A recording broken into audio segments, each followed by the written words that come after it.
There's another way of living on this planet, another way of being, another way of thinking. Change your minds, you guys. Everyone has to do everything they can to make sure they are on the right side of history. Right side of history. Bienvenue dans ce hors-série de Nouveaux Modèles, le podcast sur la mode responsable et engagée. Je suis Chloé Cohen et vous écoutez un épisode du calendrier de l'Avent anti-bullshit. Dans la mode, il y a beaucoup de fausses informations.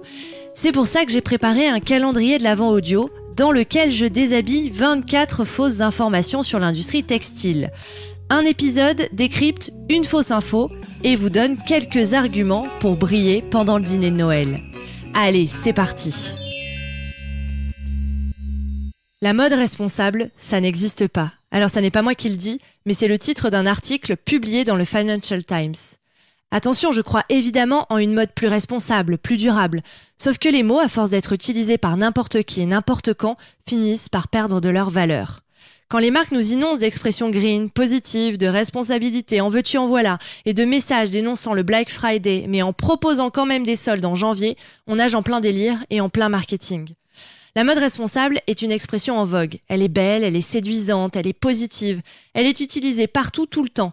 Qui n'a jamais reçu d'email promotionnel de la part d'une marque vantant sa dernière invention responsable, un t-shirt en polyester recyclé, à l'impact positif qui ne pollue pas la planète? Sauf qu'en y regardant de plus près, ces mots n'ont aucun sens. Un t-shirt qui ne pollue pas, ça n'existe pas. Et puis la mode responsable désigne pour certaines marques une mode végane, pour d'autres elle qualifie l'utilisation de matières naturelles, de polyester recyclé ou encore la fabrication locale. Elle est protéiforme. Et il y a autant de définitions de la mode responsable que d'individus. Ce qui pose quand même problème. Comment peut-on vérifier les engagements d'une marque si aucune définition claire n'existe ? Derrière le mot responsable, les marques peuvent y cacher tout ce qu'elles veulent.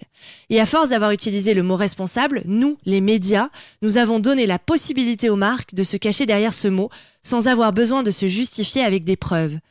Finalement, ne serait-il pas préférable d'utiliser le mot transparent ? Ce mot obligerait les marques à rendre des comptes sur leurs actions. Combien de vêtements produisent-elles ? Quel prix appliquent-elles ? Comment rémunèrent-elles leurs ouvrières et ouvriers et leurs partenaires ?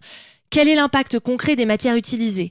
Avec des chiffres précis, nous pourrions vérifier leurs engagements. Et si une marque se dit transparente, elle devra alors répondre à toutes les questions posées. Alors finalement, une marque peut-elle vraiment être responsable ? Une marque n'est jamais parfaite, jamais, et elle peut toujours améliorer sa démarche. La responsabilité est plus un chemin qu'une fin en soi. Nous avons cru que nous pouvions qualifier une marque de responsable à l'instant T, sans penser qu'elle pourrait toujours faire mieux, et en oubliant qu'il s'agissait souvent d'un long processus fastidieux. On utilise aujourd'hui l'expression mode responsable comme s'il s'agissait d'un aboutissement. Cet adjectif est distribué comme s'il s'agissait d'une récompense, et il est utilisé par les marques elles-mêmes pour s'auto-féliciter. Bon, après avoir dit tout ça, je reste convaincue qu'une vraie révolution est en route et qu'une mode plus responsable est possible. Et voilà, c'est terminé pour ce calendrier de l'Avent audio. J'espère que ce format vous a plu. Je vous souhaite de très belles fêtes de fin d'année et je vous donne rendez-vous en janvier pour de nouveaux projets. Cet épisode est produit par Chloé Cohen et mixé par Thomas Langlin. Pour ne louper aucun épisode, rejoignez-nous sur les réseaux sociaux @nouveaumodèle.podcast. Si vous aimez l'émission, dites-le moi avec des mots doux et des étoiles sur vos applications préférées et parlez-en autour de vous. C'est ce qui m'aide le plus à faire connaître le podcast.